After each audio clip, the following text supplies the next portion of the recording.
2004 சென்னையில் நடந்த ஒரு கொலை வழக்கை 2025 கிட்டத்தட்ட 21 வருஷம் கழிச்சு எஸ்ஐஆர் ஃபார்ம் வாக்காளர் சீர்திருத்த பட்டியல் மூலமா தமிழ்நாடு போலீஸ் கண்டுபிடிச்சிருக்காங்க.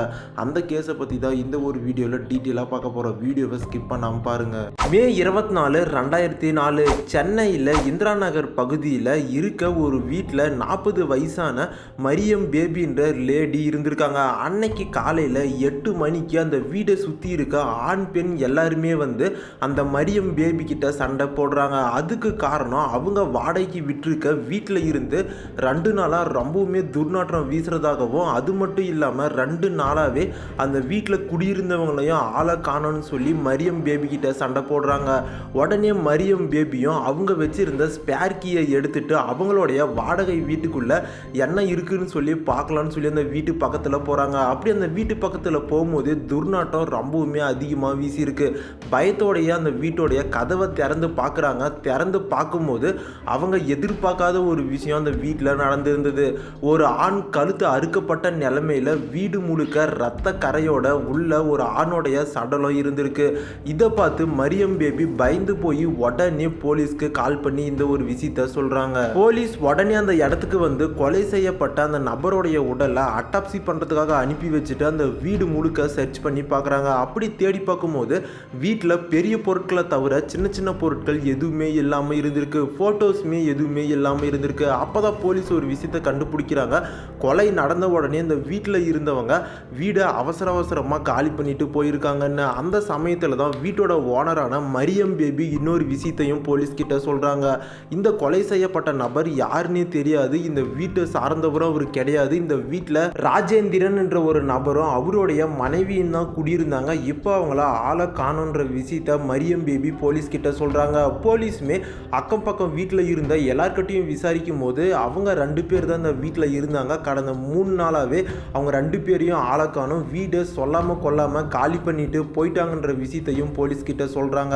அப்பதான் போலீஸ்க்கு போஸ்ட்மார்ட்டம் ரிப்போர்ட்டுமே கிடைக்குது. அந்த போஸ்ட்மார்ட்டம் ரிப்போர்ட்ல என்ன போட்டிருந்திருக்குன்னா, இந்த நபர் இறந்து 3 நாட்கள் ஆயிருக்குன்ற விஷயத்தையும், அது கூடவே இந்த நபர் இறந்து போறதுக்கு முன்னாடி மது போதையில இருந்திருக்காரு, யார் கூடயோ சண்டை போட்டிருக்காரு, அதுக்கான காயங்களும் உடம்புல இருக்கு, இந்த நபர் கழுத்து அறுக்கப்பட்டு தான் இறந்து போயிருக்காருன்றது அந்த போஸ்ட்மார்ட்டம் ரிப்போர்ட்ல போட்டிருந்திருக்காங்க. அதை கன்ஃபார்ம் பண்ற மாதிரியே அந்த உடல் கிடைச்ச அந்த ஒரு வீட்டில் மது பாட்டில்களும் இருந்திருக்கு. இதுக்கடுத்து போலீஸ் இறந்து போன அந்த ஒரு நபர் யாருன்றதை கண்டுபிடிக்கிறாங்க. அதே இந்திரா நகர் பகுதியில் 3 நாளைக்கு முன்னாடி ஒரு ஃபேமிலி 35 வயசான தாஜுதீன் என்ற ஒரு நபர் காணோன்னு சொல்லி மிஸ்ஸிங் கம்ப்ளைண்ட் கொடுக்குறாங்க. அப்பதான் போலீஸ் இந்த கொலை நடந்தும் 3 நாட்கள் தான் ஆகுது, ஒருவேளை அந்த தாஜுதீன் என்ற நபர் தான் இந்த இறந்து போன நபருன்னு சொல்லி அந்த தாஜுதீன் ஃபேமிலியை கூப்பிட்டு இந்த ஒரு இறந்து போன உடலை காட்டி இது தாஜுதீன் தானான்னு சொல்லி கன்ஃபார்மாக சொல்லுங்கன்னு சொல்லி கேட்டிருக்காங்க. அப்போ அந்த ஃபேமிலியுமே அந்த இறந்து போன உடலை பார்த்துட்டு இது தாஜுதீன் தான் சொல்லி கன்ஃபார்ம் பண்ணுறாங்க.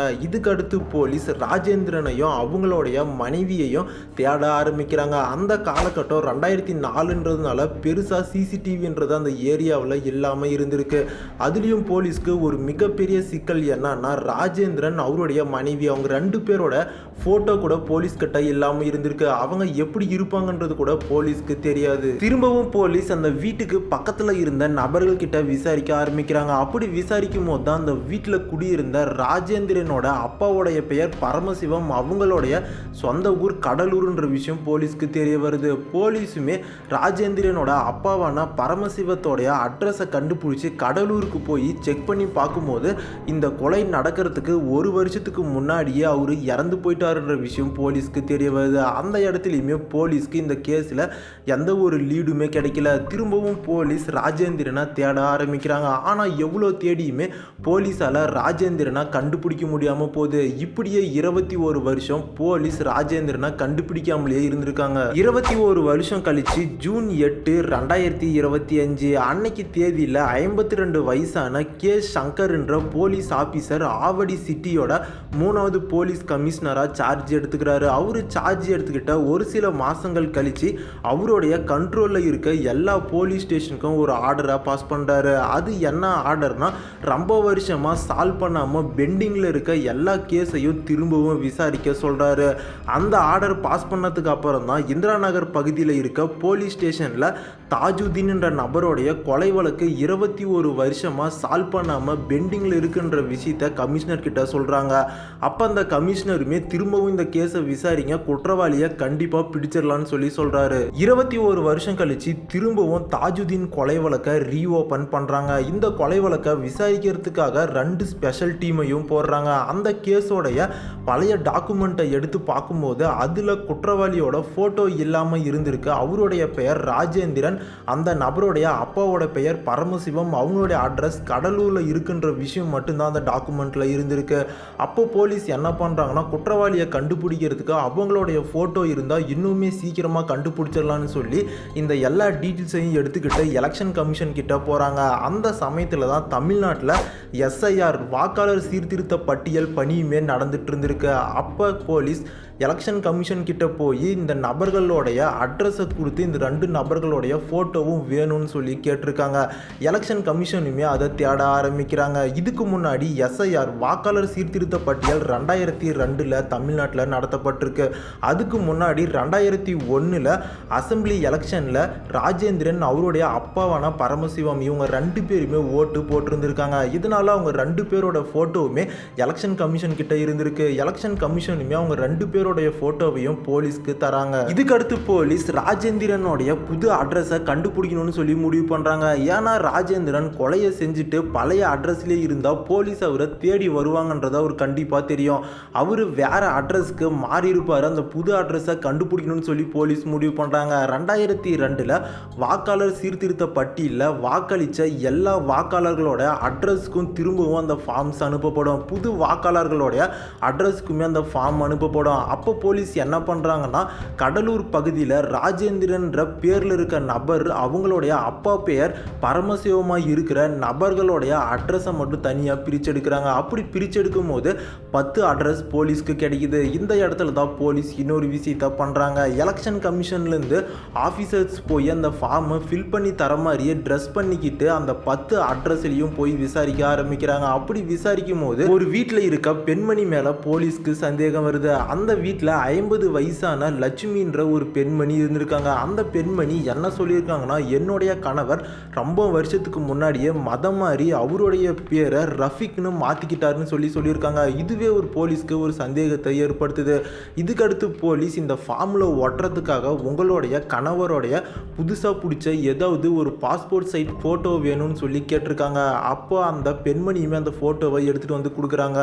போலீஸ் எலெக்ஷன் கமிஷனில் வாங்கிட்டு வந்த பழைய ஃபோட்டோவையும் இந்த ஃபோட்டோவையும் வச்சு பார்க்கும்போது 2மே ஒரே நபர் தான்றதை போலீஸ் முடிவு பண்ணுறாங்க. இதுக்கடுத்து அந்த பெண்மணி கிட்ட போலீஸ் உங்களுடைய கணவர் என்ன வேலை பார்க்குறாருன்னு சொல்லி கேட்டிருக்காங்க. அப்போ அந்த பெண்மணி, என்னுடைய கணவர் கடைகளுக்கு போய் புகை போடுற வேலையை பார்க்குறாரு, அதுவும் சொந்த ஊரில் கிடையாது, வெளியூரில் தான் போய் பார்ப்பாரு, வருஷத்துக்கு ஒரு தடவை தான் வீட்டுக்கே வருவாருன்றதை போலீஸ் கிட்ட சொல்லியிருக்காங்க. இதுக்கடுத்து எலெக்ஷன் கமிஷன் ஆஃபீஸர்ஸ் மாதிரி மப்டியில் வந்த போலீஸ் என்ன பண்ணுறாங்கன்னா, உங்களுடைய கணவருக்கு ஒரு ஃபோன் பண்ணி தாங்க, அவர்கிட்ட வெரிஃபிகேஷனுக்காக பேசணும்னு சொல்லி கால் பண்ணி தர சொல்கிறாங்க. அந்த லட்சுமின்ற பெண்மணியும் அவங்களுடைய கணவருக்கு கால் பண்ணி கொடுக்குறாங்க. போலீஸ் நீங்கள் என்ன வேலை பார்க்குறீங்க, எந்த ஊரில் இருக்கீங்கன்னு சொல்லி ராஜேந்திரன் கிட்ட விசாரிக்க ஆரம்பிக்கிறாங்க. அப்போ ராஜேந்திரன் பெங்களூரில் இருக்க மந்தவாடி வாலான்ற இடத்துல தான் இருக்குன்னு சொல்லி போலீஸ் கிட்ட சொல்லிடுறாரு. போலீஸுமே அடுத்து ராஜேந்திரனை தேடி பெங்களூருக்கு போய் அவரை தேடியும் கண்டுபிடிச்சிடுறாங்க. அவர் கடையில் புகை போட்டுட்டு இருக்கும்போது அவரை சுற்றி வளைச்சி அவருடைய ஆதார் கார்டை செக் பண்ணுற மாதிரி செக் பண்ணி இவர் தான் ராஜேந்திரன்றதை கன்ஃபார்ம் பண்ணதுக்கப்புறம் அவரை அரெஸ்ட் பண்ணி தமிழ்நாட்டுக்கு கூட்டிகிட்டு வந்து கஸ்டடியில் எடுத்து விசாரிக்க ஆரம்பிக்கிறாங்க. அப்படி விசாரிக்கும் போது ராஜேந்திரன் அந்த கொலையை நான் தான் பண்ணேன்னு சொல்லி ஒத்துக்கிறாரு. அந்த கொலையை எதுக்காக பண்ணேன்னு சொல்லி சொல்லவும் ஆரம்பிக்கிறாரு. ராஜேந்திரனும் அவருடைய அப்பாவான பரமசிவம் இவங்க 2 பேருமே சென்னைக்கு வேலைக்காக வராங்க. சென்னையில் வேலை செஞ்சுட்டு இருக்கும்போது ராஜேந்திரனுக்கு சென்னையில் இருக்க ரசூல் பேபின்ற ஒரு பெண் கூட தொடர்பு ஏற்படுது. ஆனால் அந்த தொடர்பை யாருக்கும் தெரியாமல் மறைச்சிட்டு திரும்பவும் தன்னுடைய சொந்த ஊரான கடலூருக்கு போய் அங்கே லட்சுமின்ற ஒரு பெண்ணை திருமணம் பண்ணிக்கிறாரு. அந்த லட்சுமின்ற பெண்ணு தான் எலெக்ஷன் கமிஷன்லேருந்து ஆஃபீஸர்ஸ் மாதிரி மப்டியில் போனால் போலீஸ் விசாரித்த அந்த ஒரு பெண்மணி தான் அந்த லட்சுமி. ஆனால் இந்த லட்சுமியை கடலூர்லேயே விட்டுட்டு ராஜேந்திரன் மட்டும் திரும்பவும் சென்னைக்கு வந்து அந்த ரசூல் பேபின்ற பெண் கூட திரும்பவும் தொடர்பில் இருந்திருக்காரு. அவருடைய அப்பாவான பரமசிவம் இறந்ததுக்கு அப்புறம் அந்த ரசூல் பேபின்ற பெண்மணியை அவருடைய வீட்டுக்கே கூட்டிகிட்டு வந்து கடலூரில் இருக்க அவருடைய மனைவிக்கு தெரியாமல் சென்னையில் அந்த ரசூல் பேபின்ற பெண்மணி கூட ஒன்றா இருந்திருக்காரு. இது கூடவே ராஜேந்திரன் இன்னொரு மோசமான வேலையும் செஞ்சுட்டு இருந்திருக்காரு. பணத்துக்காக பெண்களை செட் பண்ணி கொடுக்குற வேலையும் பார்த்துட்டு இருந்திருக்காரு. இந்த விஷயத்துல தான் ராஜேந்திரனுக்கும் தாஜுதீனுக்கும் ஃப்ரெண்ட்ஷிப் ஏற்படுது. இந்த தாஜுதீன் ராஜேந்திரன் செட் பண்ணி கொடுக்குற பெண்களுடைய ரெகுலர் கஸ்டமராக இருந்திருக்காரு. இதனாலேயே ரெண்டு பேருமே ஃப்ரெண்ட்ஸ் ஆகுறாங்க. எந்த அளவுக்கு ஃப்ரெண்ட்ஷிப்பாக இருந்திருக்காங்கன்னா டெய்லியுமே ராஜேந்திரனோட வீட்டில் ஒன்றா சேர்ந்து மது அருந்துற அளவுக்கு ஃப்ரெண்ட்ஷிப்பாக இருந்திருக்காங்க. இப்படியே நாட்கள் போக திடீர்னு ஒரு நாள் தாஜுதீன் ராஜேந்திரன் கிட்ட ஒரு விஷயத்த சொல்றாரு. என்னுடைய வீட்டில் ஒரு பிரச்சனை, நீ என் பக்கம் நியாயம் சொல்றதுக்காக வா, எனக்கு சப்போர்ட்டாக வான்னு சொல்லி ராஜேந்திரனை கூப்பிட்டு தாஜுதீன் வீட்டுக்கு போறாரு. அப்படி அங்கே போய் பார்க்கும்போது தாஜுதீனுக்கும் அவருடைய அண்ணாவுக்கும் ஏதோ ஒரு சொத்து பிரச்சனை இருந்திருக்கு. அந்த சொத்து பிரச்சனையில் நியாயம்ன்றது தாஜுதீனோட அண்ணா பக்கம் தான் இருந்திருக்கு. இதனால ராஜேந்திரன் என்ன பண்றாருன்னா தாஜுதீனோட அண்ணன் பக்கம் சப்போர்ட் பண்ணி பேசுறாரு. ஆனால் இந்த விஷயம் தாஜுதீனுக்கு கொஞ்சம் கூட பிடிக்காம இருந்திருக்கு. சண்டை முடிஞ்சதுக்கு அப்புறம் தாஜுதீன் ராஜேந்திரன் கிட்ட என்ன சொல்லியிருக்காருன்னா, நீ என்னுடைய ஃப்ரெண்டு, என் பக்கம் சப்போர்ட்டாக பேசுவேன்னு சொல்லி தான் உன்னை அந்த சண்டைக்கே கூட்டிட்டு போனேன். ஆனால் நீ என்னுடைய அண்ணன் பக்கம் சப்போர்ட் பண்ணி பேசுற, இனிமேல் என்னோட மூஞ்சிலேயே முடிக்காதுன்னு சொல்லி அந்த இடத்த விட்டு போயிடுறாரு. இப்படியே கொஞ்ச நாள் சண்டையிலே போகவும் திரும்பவும் ராஜேந்திரனே போய் தாஜுதீன் கிட்ட, இல்லை அன்னைக்கு நியாயம் உன்னோட அண்ணன் பக்கம் தான் இருந்தது, அதனால தான் நான் சப்போர்ட் பண்ணி பேசினேன், அதுக்காகலாம் நீ என்கிட்ட கோச்சிக்காதன்னு சொல்லி மன்னிப்பு கேட்குறாரு. திரும்பவும் ரெண்டு பேரும் சண்டையை மறந்துட்டு ஒன்னா ராஜேந்திரனோட வீட்டில் மது அருந்த ஆரம்பிக்கிறாங்க. அப்படி மது அருந்திட்டு இருக்கும்போது ஒரு கட்டத்துக்கு மேலே தாஜுதீன் திரும்பவும் இந்த விஷயத்தை பேசுறாரு. நீ எதுக்காக என்னுடைய அண்ணனுக்கு சப்போர்ட் பண்ணன்னு சொல்லி கேட்குறாரு. அதுக்கு ராஜேந்திரன், நியாயம் உங்கள் அண்ணன் பக்கம் தான் இருந்தது, அதனால தான் அவனுக்கு சப்போர்ட் பண்ணன்னு சொல்லியிருக்காரு. அப்போ தாஜுதீன் என்ன சொல்லியிருக்காருன்னா, நீ பணத்துக்காக பெண்களை செட் பண்ணி கொடுக்குறவன், நீ நியாயத்தை பற்றி பேசுறியா, பணத்துக்காக உன்னுடைய பொண்டாட்டியை கூட நீ செட் பண்ணி கொடுப்பன்னு சொல்லி தவறான வார்த்தைகளை ராஜேந்திரன் கிட்ட பேசுறாரு. இது ராஜேந்திரனுக்கு ரொம்பவுமே கோபத்தை ஏற்படுத்துது. ஒரு கட்டத்துக்கு மேலே ரெண்டு பேருமே தடித்த வார்த்தைகளை பேச ஆரம்பிக்கிறாங்க. வாக்குவாதமாக மாறுது. இன்னும் வாக்குவாதம் அதிகமாகி ரெண்டு பேரும் அடிச்சிக்க ஆரம்பிக்கிறாங்க. கத்தி சண்டை போட்டுக்க ஆரம்பிக்கிறாங்க. அப்படி கத்துற சவுண்டு பக்கத்து ரூமில் தூங்கிட்டு இருந்த ராஜேந்திரனோட மனைவியான ரசூல் பேபிக்கும் கேட்க ஆரம்பிக்குது. ஒரு கட்டத்துக்கு மேலே கோபத்தோட உச்சிக்கு போன ராஜேந்திரன் என்ன பண்றாருன்னா, பக்கத்தில் இருந்த ஒரு கத்தியை எடுத்து தாஜுதீனோட தலையை பிடிச்சி கத்தியால் கழுத்தை அறுத்து கொலை செய்கிறாரு. அப்படி கொலை நடந்துட்டு இருக்கும் போதே ராஜேந்திரனோட மனைவியான ரசூல் பேபி பக்கத்து ரூமில் இருந்து கதவை திறந்து பார்க்குறாங்க.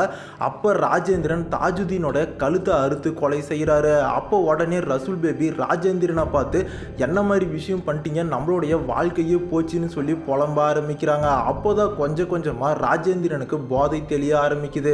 போதை தெளிஞ்சதுக்கு அப்புறம் ராஜேந்திரன் என்ன பண்ணுறாருன்னா, போலீஸ் கண்டிப்பாக நம்மளை தேடி கண்டுபிடிச்சிருவாங்க, அதனால் வீட்டில் இருக்க எல்லா ஃபோட்டோஸையும் கையில் தூக்குற அளவுக்கு இருக்க பொருட்களை மட்டும் எடுத்துகிட்டு நம்ம இங்கேருந்து தப்பிச்சு போயிடலான்னு சொல்லி வீட்டில் இருக்க ஒரு ஃபோட்டோ விடாமல் எல்லா ஃபோட்டோவையும் எடுத்துகிட்டு நைட்டோட நைட்டாக பெங்களூருக்கு தப்பிச்சு போயிடுறாங்க. பெங்களூருக்கு தப்பிச்சு போனதுக்கப்புறம் தன்னுடைய இரண்டாவது மனைவியான ரசூல் பேபி கூட அங்கேயே ஒரு வீடை எடுத்து அங்கேயே வேலை செஞ்சுட்டு தங்கிட்டு இருந்திருக்காரு. அப்போ கடலூரில் இருக்க அவருடைய முதல் மனைவியான லட்சுமியையும் வருஷத்துக்கு ஒரு டைம் வந்து பார்த்துட்டு போயிட்டு இருந்திருக்காரு. இப்படியே நாட்கள் போக 21 வருஷம் கழிச்சு போலீஸ் எஸ்ஐஆர்னு சொல்லப்படுற வாக்காளர் சீர்திருத்த பட்டியல் மூலயமா இந்த கேஸை கண்டுபிடிச்சி ராஜேந்திரனை அரெஸ்ட் பண்ணியிருக்காங்க.